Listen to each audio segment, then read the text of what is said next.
Hello and welcome to the podcast. Today I have on Joey. He is a fellow dietitian and he is going to talk with me today about what it actually takes to build your dream body. So, welcome, Joey. How are you?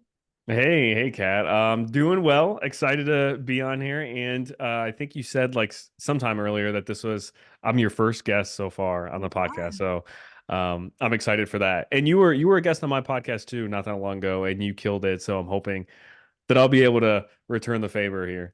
Absolutely. Yeah, I think I was your first guest other than clients. So, you're my first guest in general. So, here we are.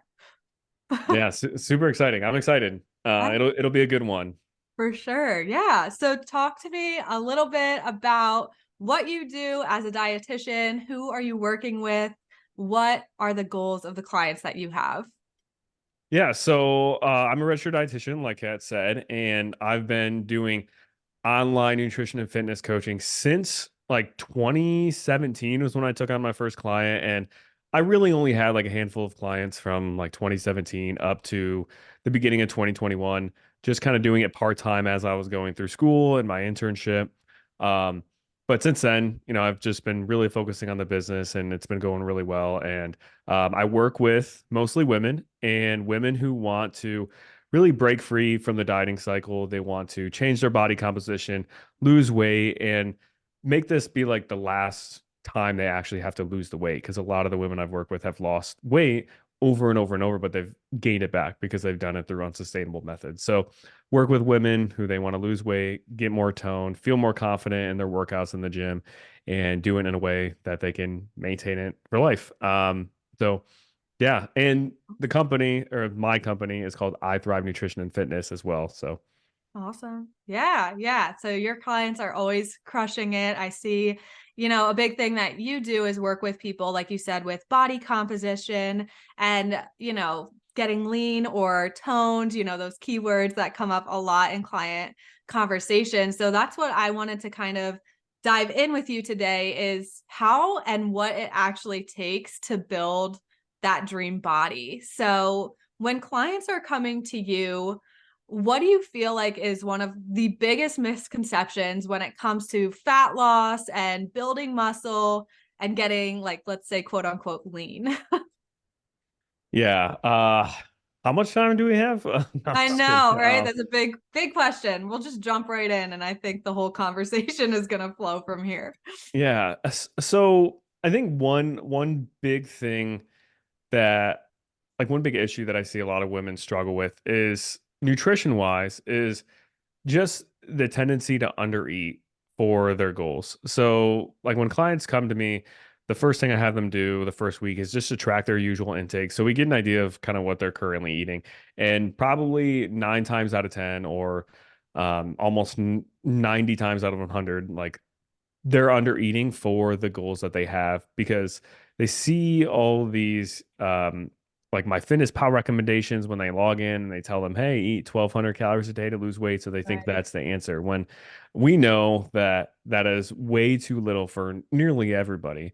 So I think like a big misconception is that they they need to eat super low calorie, and also on the exercise part of it, they need to be doing a lot of like really high intensity, like circuit training style workouts to burn as many calories as they possibly can during their workout session in order to get the body they want. And I love that you mentioned logging your stuff and your goal into MyFitnessPal. I always refer back to this because when I was, a young teenager and I put my goals into MyFitnessPal, it was like, you need to eat 900 calories to reach this goal in 3 months or whatever it is. So I'm glad you're bringing that up because some of these calculators that people are doing online are giving such a low recommendation. And one, it's unsustainable. And two, it's unrealistic. It's not supporting the goal that you have, which is to really build muscle mass. So when we're talking about nutrition and, so many women coming to you and myself that are eating 800, 900 calories, what do you feel like is the first thing you work on with them from a nutrition standpoint? Like, what do people need to understand about what it's actually going to take to build muscle? Because I think so many people don't have that foundation of muscle mass. So when you're losing weight, you're really just, maybe losing even more muscle mass and maybe a little bit of body fat, and you have nothing to show for it. So where do you kind of start someone off when they come to you with some sort of nutrition goal? Let's just start with that. Nutrition wise, where do you take it? Yeah, so I guess like some of the downsides you kind of mentioned a little bit of following that like my fitness pal recommendation or whatever recommendation that is super low is that for one it's just not going to be sustainable. So like you might lose a little bit of weight in the beginning for the first 2 3 weeks, but you're not going to be able to maintain it because nobody can maintain eating 1200 900 calories a day for the rest of their life. So that's one big issue. Two is that low intake, even if it was quote unquote sustainable, you're not eating enough to really fuel your workouts to, like you said, put on muscle, which plays a big role in how your body composition looks too. Like it's not always just about fat loss. You have to have the right ratio of body fat to muscle mass too to have like the lean tone look you want. On top of that, all of the health ramifications of eating a super low intake, poor sleep, poor stress management, poor mood, um, drowsy the whole day, your energy levels are super low. So even if it was sustainable and you didn't lose muscle mass, if you were eating 900 calories to lose weight, you would feel like crap. Like you would Mm-hmm. not feel good. So Mm-hmm. those are reasons why you don't want to go that route. But what I have clients do when they do track their food intake and they're eating 1,000 calories a day, 1,100, even 1,200, and in order to like optimally be eating enough for the activity they're doing, they should be eating, let's say, 2,000 or 1,700 or whatever it is slowly working on building that calorie intake up. Um, because your body needs the fuel, like I said, to fuel those workouts to actually put on muscle. Because one thing you mentioned was so many people think they have more muscle than they actually do. And building that muscle allows you to like get the body you want without even having to lose as much fat as what you think.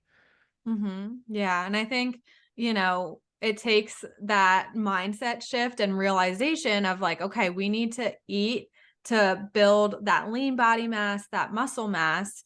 And it sounds very shocking to hear, even, a lot of our clients are eating truly 800 to 1,200 calories and stuck in that for so long. So you really have to shift and just like trust this process, because hearing that, 800 to 1,200 all the way up to 17 to 2,000 is so scary. So you really have to understand why that is important. And that, we've talked about, I think in your podcast as well, is like you are generally under eating. And the goal here is to slowly start adding calories back, hopefully maintaining. Maybe your weight might fluctuate a little bit.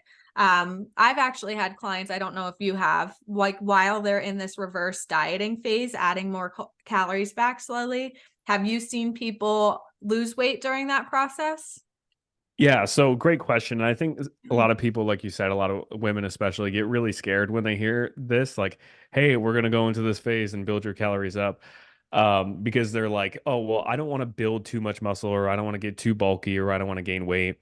But like one thing to just remember is like you're not going to just get bulky all of a sudden. Like that takes years and years and years. And most people like try to get bulky, but they don't even actually ever end up getting bulky because it just takes so long. But your question about if I've seen people lose weight, and yeah, I always kind of explain to clients that there are two or three different scenarios that happen when we reverse diet and build your calories up. One is you just maintain your weight completely. And the way this happens is because as you build your calories up, your metabolism starts to adjust to that, whether it's like your basal metabolic rate increasing a little bit, maybe through the thermic effect of food a little bit, maybe it's your energy is just higher. So you like subconsciously go on walks more, or maybe subconsciously like do more cleaning or activity around the house. So that speeds up. Or your gym performance increases too because you're eating more, and then that makes you burn a little bit more calories. You need little bit more calories for recovery because your gym performance is higher. So, like, even though there's an increase in food, there's an increase in energy expenditure or the amount of calories you're burning from all those other areas. So it all kind of balances out, and you can go through this first phase of building your calories up without even gaining any weight. So that's like one scenario. The third or second scenario would be that your energy expenditure doesn't necessarily increase the same rate as what your calories are increasing. And sometimes there you can see a little bit of actual body weight gain. Um, but if it overall helps us get your calories up to where you'll respond to fat loss the best, then it's worth it, right? It's like if you were to spend $5 but you knew you were going to get $20 back at the end of the week because you spent the five, it would be worth it. So sometimes we see a little bit of weight gain, and a lot of times too, that weight gain just comes from like just water retention from just eating more food and not even necessarily fat gain anyway. Um, but that's kind of the third scenario of like maybe gaining a little bit of weight. And I'm talking like if you're gaining like 10 pounds in a couple weeks of a reverse diet or building your calories up, that's pretty excessive. You don't really see that much, but we're talking like maybe a couple pounds here and there. And then the last scenario is like you mentioned, sometimes you actually do see some weight loss or even fat loss or body recomposition happening from you just getting into the habit of eating more calories, training hard, pushing yourself in your workouts, eating more protein too. That's a big thing that I typically have clients do in this phase is bring their protein up because a lot of people are under eating on protein. But all those things could lead to you losing a little bit of fat. At the same time, we bring calories up and actually losing weight. And all three of these scenarios, if at the end of the day we still get your calories to a healthy range for you, so you're able to respond to fat loss, all three of those scenarios are a win. Whether you gain weight, your weight stays the same, or you lose weight. I always tell clients, either of those scenarios, if we get your body to a spot where it can respond to fat loss, and that's the goal that we have right now, then that's a win. Yeah. And I think that's something a lot of people don't understand. I even had a client like last week we were talking about, and like we can talk through this together. I think, she came to me like telling me she's eating 1,500 calories. I look at her MyFitnessPal, she's really eating 1,100 and wondering, doing 45 minutes of cardio and wondering why she gained 10 pounds, right, over that time period. So I think that's something else to understand the reason why we are adding calories back. It's like you mentioned it a few times, priming yourself or making sure your body is prepared for fat loss. So can you explain that a little bit more? What does that mean to you? Like, what happens if someone is coming to you and they're at 800 calories and we stay there? What would be the next step in that scenario, and why would that not work long term? Yeah, so the biggest thing when it comes to, I guess, what you would call like priming your body for fat loss or reverse dieting up to maintenance, like why we'd want to do that is because when you are eating a low amount of calories, you're overall putting your body in a very stressful state physically. And when your body is stressed, it doesn't respond to fat loss the best mentally because one, you're going to be just hungrier. Typically, when people experience a lot of stress, they feel this kind of like these cravings for these high sugar foods, high fat foods, high calorie foods. So that's one is like mentally, psychologically, that stress causes you to just feel hungrier. So if you're eating such a low amount of calories where you're mentally stressed and your hunger is so high, then you're more likely to fall off of that 800 that calorie diet, which is understandable. It's 800 calories, but Mhm. physically, your body is also stressed too. And when your body is physically stressed, it causes not just psychological hunger to increase, but it causes like actual physiological hunger to increase too. So you feel hungry. So you have the psychological hunger and the physical hunger kind of fighting against you to actually eat that low amount of calories. And if you do that long enough, what's going to happen is over the weekend, when you're tempted with these super high calorie foods, like you're going to completely binge and you're going to overeat on calories those couple of days and probably erase like any kind of calorie deficit you might have.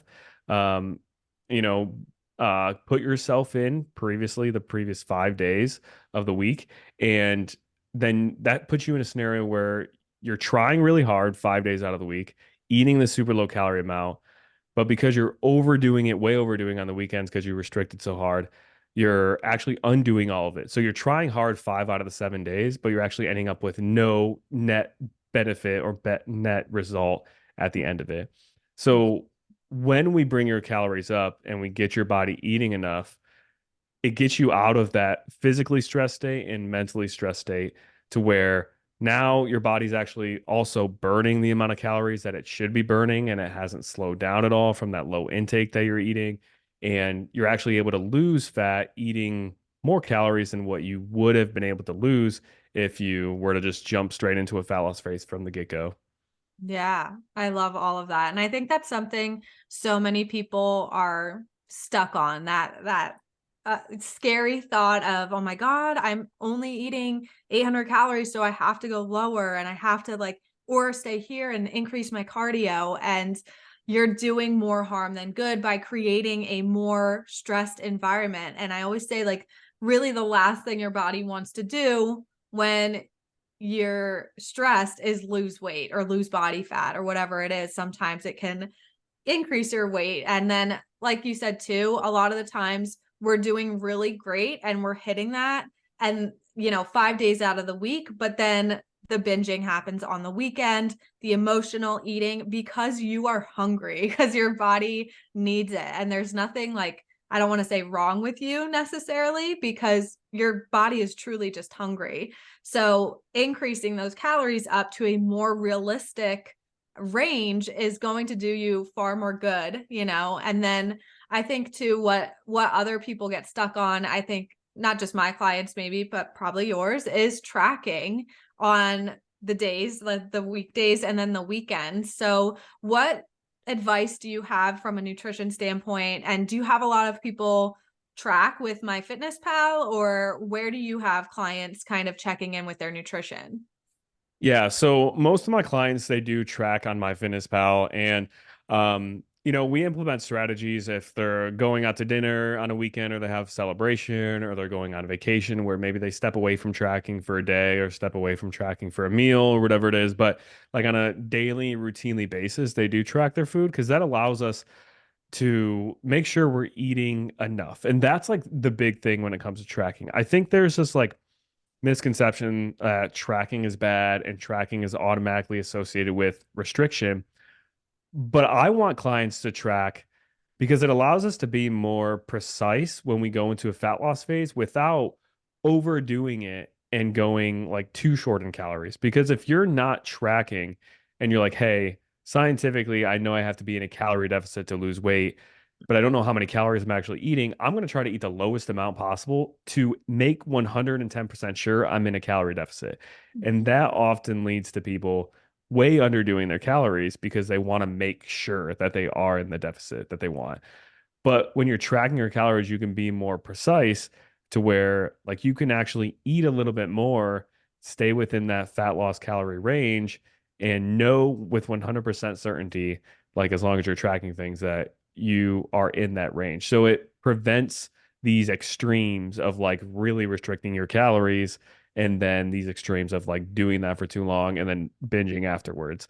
Um, so what was your question? I think I answered your question. I think you did. Yeah, just about like tracking in MyFitnessPal, because I think some people have this misconception of, okay, well, if I track on MyFitnessPal, I never hit my calories because before I had an 800 calorie goal and that felt really restrictive. So I always like to switch it into that standpoint and mindset shift of, okay, but this is actually a tool you can use to eat the foods you actually want to eat and still see that weight loss and that fat loss that you want to see because you're tracking those meals, you're becoming aware of the calories in your Red Robin burger. You know what I mean? Like, you have to realize that, okay, if we continue to eat this way, like, we're not actually in a calorie deficit, one, but two, there are ways to include these foods, and it just takes that little bit of learning curve to actually track the foods in and get uncomfortable with that learning experience, because it is scary and like a little overwhelming sometimes to get into MyFitnessPal and track the meal, and you don't know how to track when you're out to eat. but it's like you just need to go in and do it sometimes and learn about your food. Cause I always say we were never taught about food or nutrition other than like the pyramid in grade school. So I think it's a great learning tool for a lot of people. Like one of my clients, I'm using Red Robin because she went to Red Robin every single weekend and then other restaurants throughout the weekend. And she's wondering why she's not losing weight.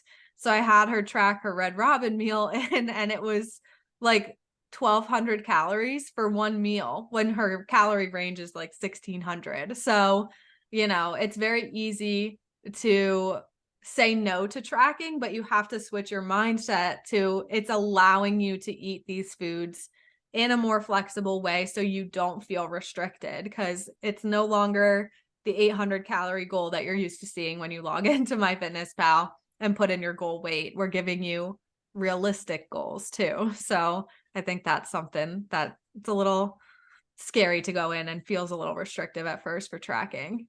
Yeah, so a couple of things I wanted to point out that you kind of mentioned, Yeah. like tracking my food and learning to do that properly and like change my body in that way was like the one of the most freeing things that I experienced back when I started doing it because I had lost back in like 2013, I lost like 40 to 50 pounds not tracking, and I was doing the same things that I kind of just mentioned previously of being probably too restricted with my diet. Like I was routinely just skipping meals here and there, really cutting out certain foods. I was actually really obsessive with the scale too, and would weigh myself probably like 7 to 10 times a day, and be like, "Hey, I want to make sure that I weigh the same amount that I did in the morning. That way, I know when I go to sleep and I'm sleeping for 8 hours, that I'm going to weigh less the next day," which is not a healthy way to go about it, by the way. Do Right. not do that. But I was doing that, and I was doing those extremes because I wasn't aware of like how tracking our calories can allow you to like just be in a calorie deficit, a healthy calorie deficit, but still enjoy the foods you want. And when you do it for long enough and you realize that, hey, I can have like 3 Chips Ahoy cookies a day as long as I hit my calorie range still and hit my protein and eat a balanced whole food diet mostly and Mhm. still lose fat. Once you realize you can do all those things, it's like, wow, like I actually can have some of these quote unquote bad foods in moderation as long as I'm planning for it, budgeting my calories for it.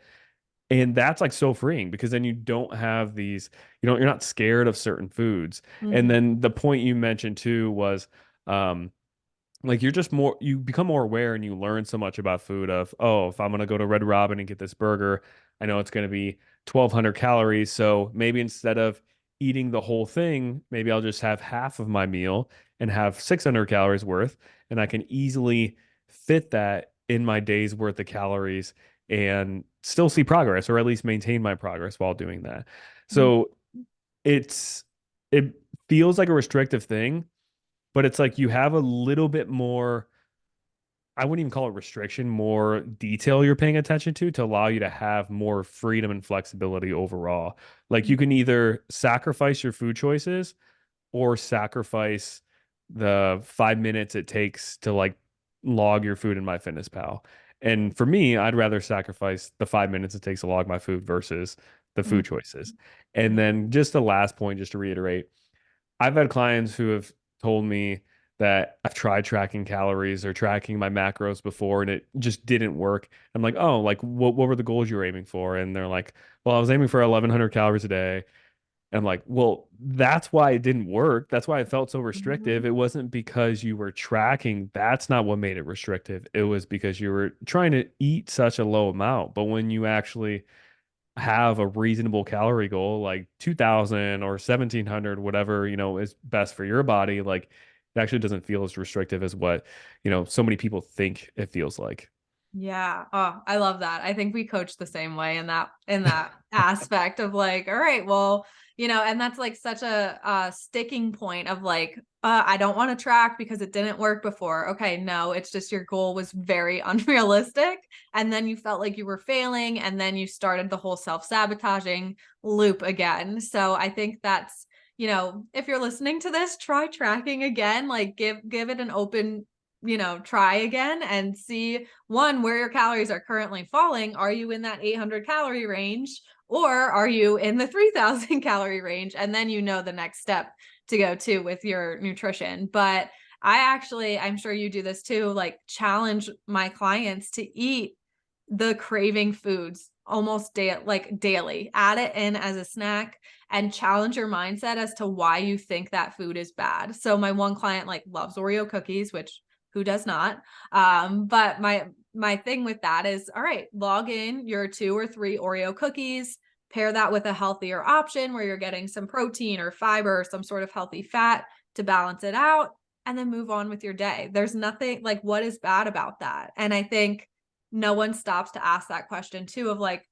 what is bad about that food? Like, would you rather binge on the whole entire container because you restricted them all week, or would you rather just have 2 every single day so you don't have that urge, which I think is a whole another topic we could dive into probably. But yeah, I definitely think like MyFitnessPal, same thing like you said, that really helped on your journey of weight loss and feeling like not restricted and losing weight with tracking. That's similar to me too. Like that's where I really learned how to eat consistently, how to get my protein in, how to stay within a calorie range, and how to play around with foods that I actually liked eating. So I think it's something everyone needs to give another try. If you really do have a strong weight loss goal or fat loss goal, whatever it might be. But yeah, I think we dove pretty good into the nutrition piece. I'm curious too, because I know you're all about strength training and, getting into the gym, having some heavier weights. So let's like dive into the strength training versus cardio topic because everyone is on these damn Peloton bikes, killing themselves with cardio, or like everyone I see at the gym when I go, like the card, I just watch. I'm a gym watcher. I like people watch when I'm there. And they're just killing themselves on the treadmill. Which I'm not saying that's bad. There's an extent of cardio we can do, but it's like the whole time I'm there, this person has the sweatband on, the incline, and they're going, they're going, they're going. So I'm curious, where does strength training play in to you as a coach and your clients? Why is that so important versus just like the cardiovascular route as well?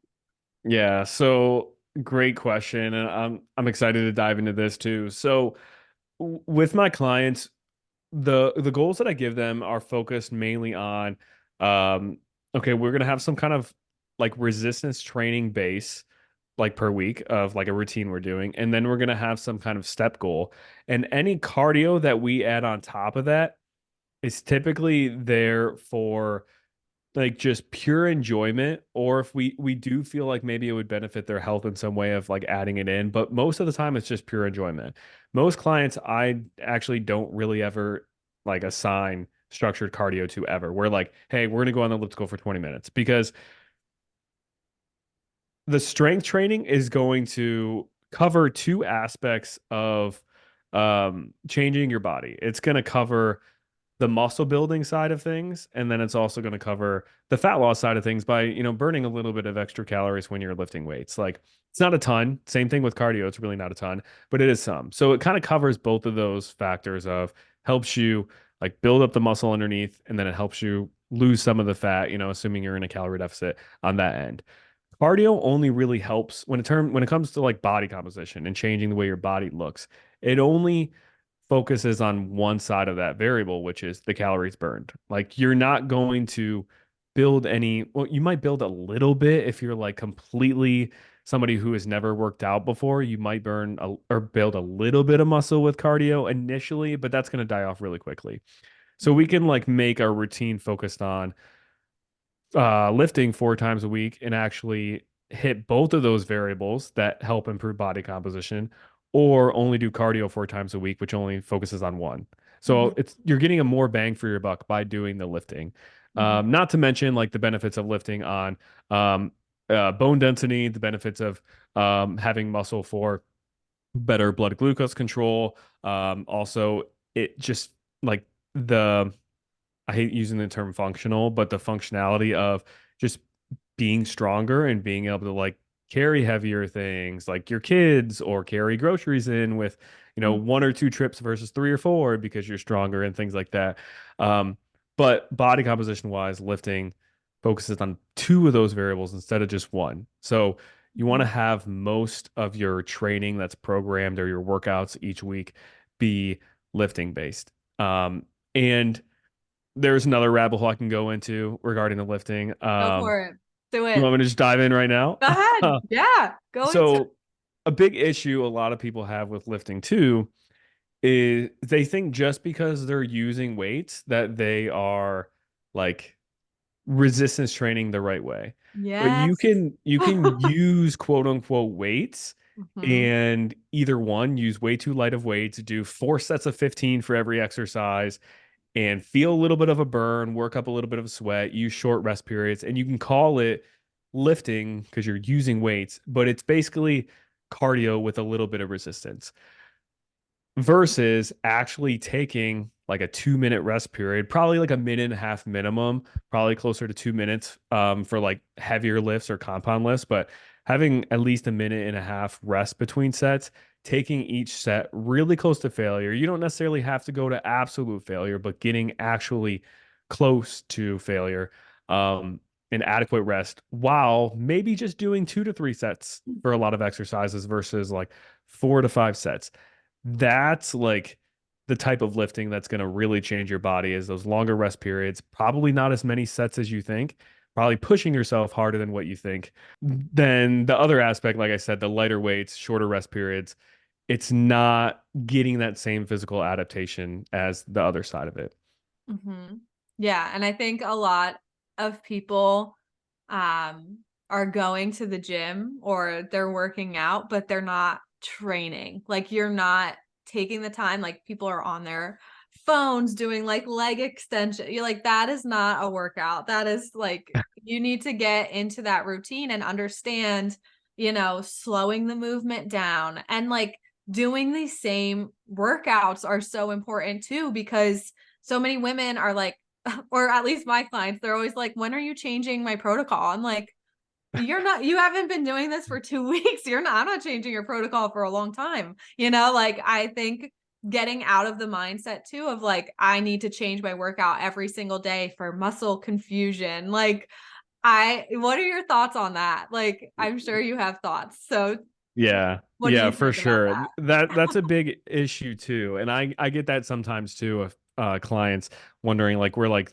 3 or 4 weeks in and they're like, when are exercises going to change? And I'm like, not for a while. Yeah, I'm like, 16 weeks. yeah, I definitely have like 12 weeks is usually when I switch exercises most of the time, but Mhm. you could really do them longer than 12 weeks and like Right. see just as good as progress.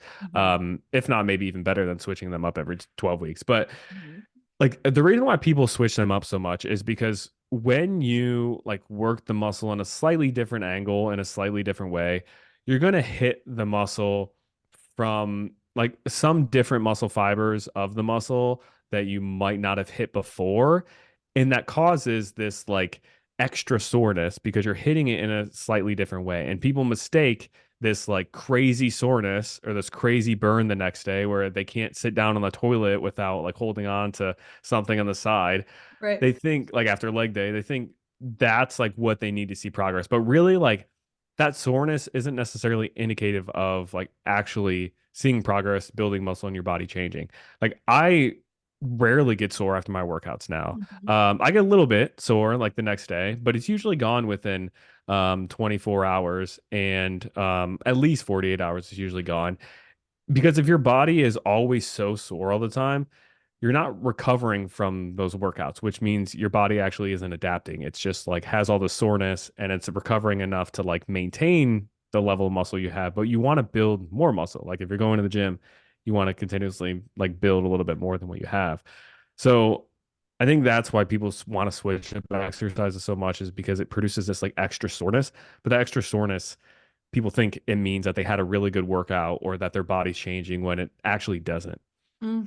Yeah, I think that's such a good point of like just because you're sore does not mean you had a good workout and it could potentially mean your body like you said is not recovering the way it should be. So, I think that's something else so many people need to understand is like you do not need to be doing a different workout every single week. Just get in the routine of doing what your coach has programmed for you, and like do the same workouts and get really good at them, and focus on, increasing, the weight you're lifting, the actual weight you're lifting, the amount of reps you're doing, your form, like all of that is so much more important than just switching your workout next week and not giving yourself the chance to improve on those things. So, with that being said, like what are some other areas you think are like good measures of like progress in the gym other than that soreness, other than the soreness feeling?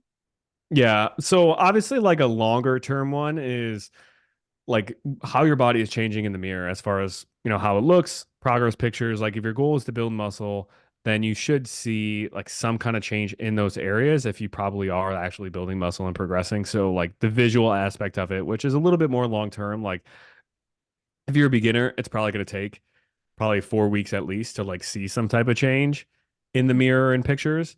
If you are advanced, like it might take multiple months to like actually really notice like your Mhm. body changing from that.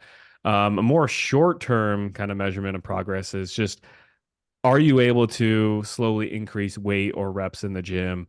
Maybe not necessarily even on a week to week basis, but just even on like a month to month basis. Are you able to do a little bit more? And it doesn't have to be something like crazy, like going up by 20 pounds on the leg press. Even if you're able to do 5 pounds more on the leg press for the same amount of reps that you did 4 weeks ago, like that's progress, which also, too, it's important that we're actually trying to progress. I think a lot of people fall into the trap of, okay, I'm using weights and these sets are challenging, but they don't like go into their next session and see, okay, last week I did 200 pounds for sets of 10 on leg press. I'm going to really push it to try to get sets of 11 and get one extra rep on each set. A lot of Mhm. people don't like have that mentality or don't even think about that. They just go in, add some weight, and go through the motions again. So you have to be like purposely trying to increase those things too. And also Mhm. keeping track of like what you're doing. A lot of people don't even keep track of their workouts and their reps and their sets and their weights. Mhm. And then they can't remember what they did last week. So make sure you have some kind of like app or even just like writing down notes, even like a notepad or something to like write down the weights and reps you're doing. So then you're able to just aim for like one more rep next week at least.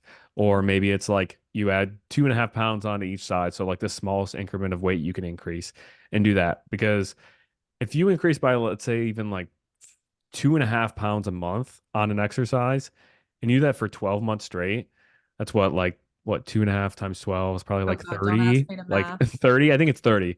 30 pounds more you're doing in 12 Mhm. months for the same amount of reps. And I guarantee you, if you started with 200 pounds for sets of 10, and at the end of the year, you're doing 230 for sets of 10 with the same technique, the same control, and all of that, your body's going to look different. So, like Mhm. making sure you're kind of forcing that progression too, or that progression is happening too.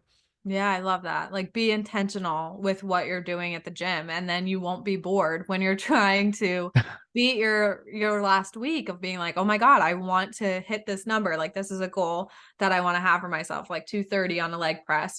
So I think that's a good way to kind of switch to into like, just not doing these different workouts every day off of the Peloton app. Like that's not going to get you that body transition that you're looking, or transformation that you're looking for.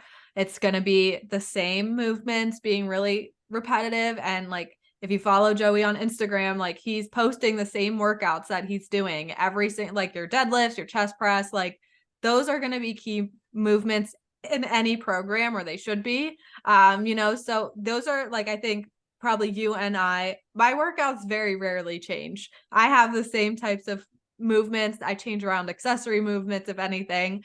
But you're always going to have like these staple lifts in there anyway. So just get really good at them and focus on your form, and send your form to your coach, and, like focus on being intentional and increasing the weight, increasing the reps, and it won't be boring that way, I don't think. Yeah, and a couple of things that I wanted to bring Yeah. up too was like that is so important. Like progressing in your lifts and like hitting new lifting milestones of, oh, I can actually hit a 200-pound leg press now when I started at 150 or something.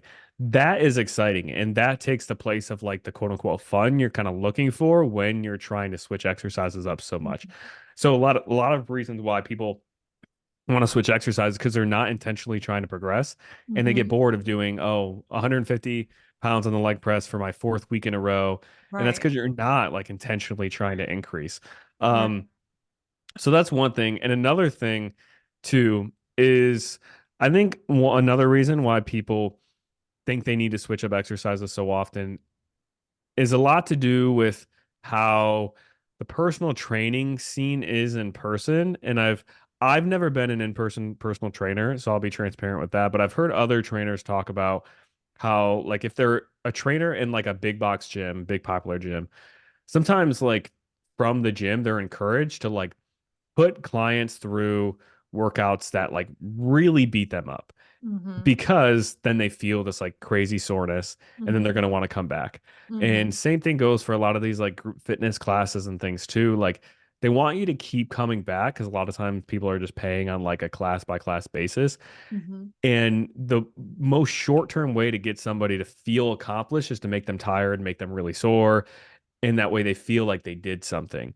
So they kind of, incorporate classes like that are either changing exercises so often or like doing way too much volume, like doing, 5 sets of 20 on things that they really shouldn't be doing because it gives you that short-term physical feeling of working hard. So you feel like you did something and you come back where like the route you and I probably take when it comes to programming, which is some people might view as the boring route of a little bit less sets, the Mm-hmm. same exercises week to week and progressing, that'll get what gets you actually like the long-term results. So I think people have that misconception of how their workout should be programmed to based off of those short-term experiences of like short-term commitments with in-person trainers. Not everyone's like that, but I've heard stories about that.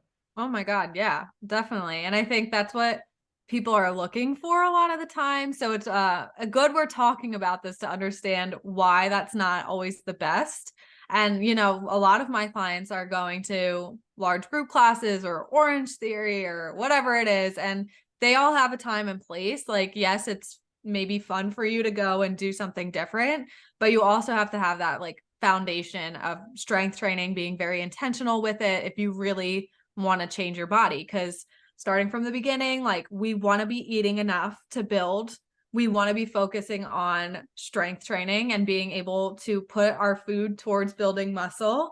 And if you're just going and, now increasing all your calories and going and doing Orange Theory, where it's all, what is it, cardio based types of training, maybe the goal shifts a little bit more, or like your nutrition goal might shift a little bit. So, yeah, definitely a lot of different things we've touched on here.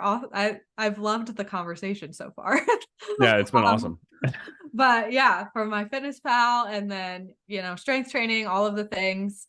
So what would you say, like, what are your starting tips for someone who has this vision to build that dream body, really get lean, tone out, whatever you want to say? Like, where would you suggest people start in that goal? What are your biggest tips? Yeah. So I'm kind of like a lot of obviously a lot of tips are coming in my head. So I think, the biggest thing is making sure that you spend adequate time, especially if you don't have a lot of weight to lose. Like let's say if like you might not even really need to necessarily lose that much actual body weight on the scale, but you want to change your body composition, spending plenty of time eating at maintenance enough to actually build muscle underneath and feel strong in the gym and progress that way. I think that's huge for a lot of people who like hey, like, and they come to you and they're like, I might want to lose like 5 to 10 pounds, but I really just want to like change how my body looks. You know, focus on eating enough protein, eating at least around maintenance, especially in the beginning, and just progressing in the gym. So that's kind of like a tip for someone in that boat.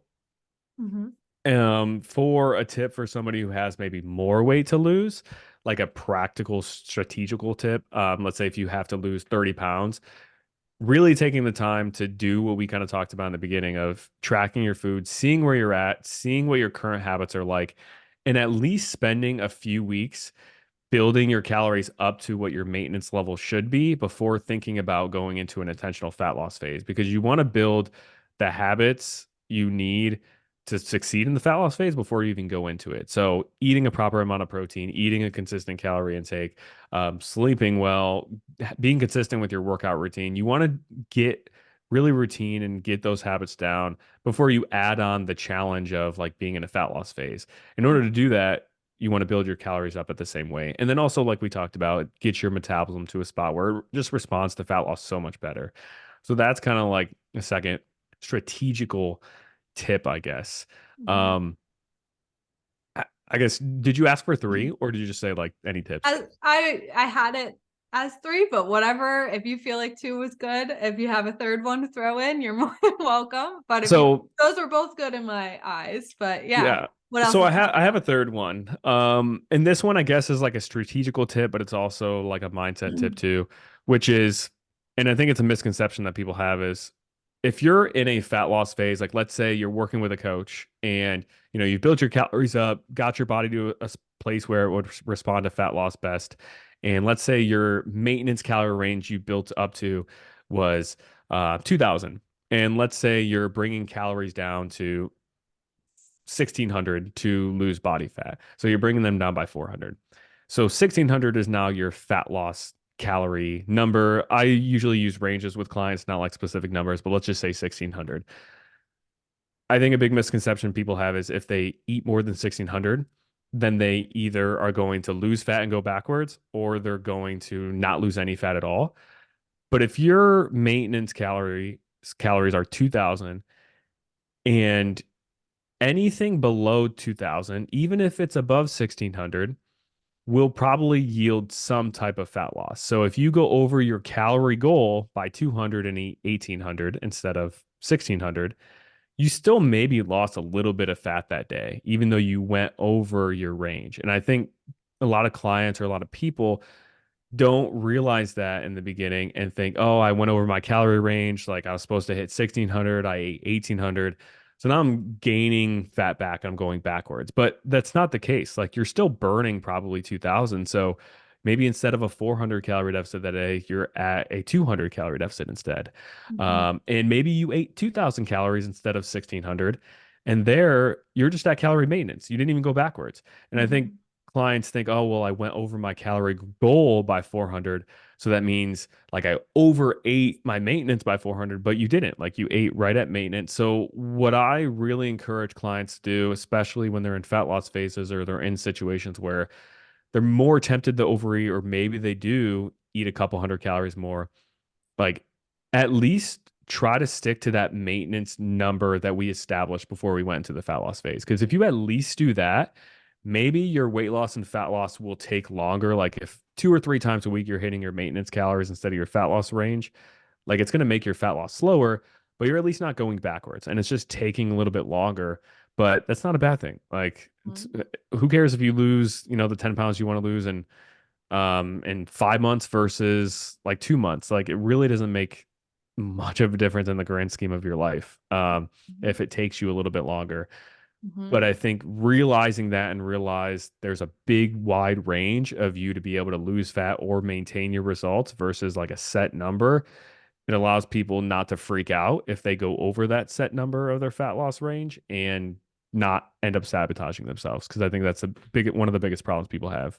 And I think like as you're saying this and some of the numbers that are coming up, like, oh my God, I can lose weight at 1600. Probably yes, because you've never gotten to your maintenance calories. So like let go of the timeline, like Joey was saying, who cares if it takes 5 months versus two? Like let go of that time frame that is in your mind and just like commit to the process of all of this. It's going to take some time if you're at 800 calories to get you up to 2000 if that's where your body needs to be, and just be open to trying it because you've never done it before. Probably like that number sounds so scary to people. Like anytime I tell someone a number over 2000, they're like, oh, I can't eat that much. Like, oh, like that's scary. So imagine getting to that number that Joey's talking about, that 2000, 2200, and then being able to lose weight at 1600. That is the whole point of what we're doing. And like Joey's saying, then if you're in that fat loss phase at 1600 and you overeat a day or two, like you're still within your maintenance calories. So just like allow yourself to go through the whole process and, give up the timeline because it is going to take some time, but it's so well worth it. I think to give yourself that food freedom of allowing yourself to eat where your body actually needs to be at. So, yeah, that's Yeah. the point. This was like last year. So my son was born November of 2022, and when around the time he was born, I told myself I wanted to lose weight because I was at close to like 220 at that point. Wasn't like a scenario where I like, oh, let myself go. I just was really into powerlifting, so I was eating a lot more food and kind of purposely gaining, and I decided, I want to focus a little bit less on powerlifting, a little bit more on like just building or working out to like build muscle and maintain a good physique. And I wanted to get leaner for health reasons, just in case, just to be a little healthier of a body weight and just feel a little bit better in my own skin. And I set this goal of like, I wanted to lose 20 pounds in 9 months. And like, I could have set a goal to lose 20 pounds in like 4 or 5 months. And I probably could have like really pushed myself to do it. But I took so many of these quote unquote maintenance days in there along the way that like pushed that timeline back. And it was the easiest fat loss phase or phases or fat loss goal that I've ever had to achieve because I had I had that mentality of if I have a celebration, a birthday or an event coming up or a vacation, I'm just going to go up to maintenance for either that day or that weekend or that week. And I was okay with that progress being slower. And the slower you take it and the more maintenance days you allow yourself to take without being impatient about the process, allows you to actually live your life while doing it versus it being like this like short 4 month period where I'm just gonna like make all these super big sacrifices, and then at the end I'm gonna be like done with everything. And like when you take it slower and have those maintenance days along the way, it makes it more like actually fitting into your lifestyle. Yeah. Yeah. I think that's so important. And like, so many people are used to like that 30-day quick fix, 21 day, whatever. So, just like releasing that timeline and finding what's going to work for like your lifestyle right now and being able to fit in the things you love. And, if you're listening to this and you're like, what the fuck is maintenance calories? And, being in a surplus or a reverse diet, and you're hearing all these terms and you're like, I want to eat 1600 or 2000 calories and be able to lose weight, reach out to Joey or myself. Like we are more than happy. I'm putting you out there too, but I know you're more than happy to explain what that means to someone and how to get there. So feel free to reach out to either of us and talk through what that looks like for you and, find what works with your lifestyle and stop the endless restriction. I think we're both on the same page with that. Yeah, absolutely. Feel free. My DMs are always open if anybody has any questions. Yeah. And where can we find you, Joey? Where are you on the social media? You Facebook group. I know you have Instagram. So tell us where to find you and your podcast.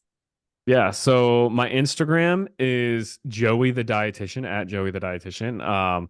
I also have a like testimonial transformation Facebook or Instagram that's like I Thrive Nutrition and Fitness, I think. So look up my personal one first because I I'll add know it I to the know the show name notes to that here.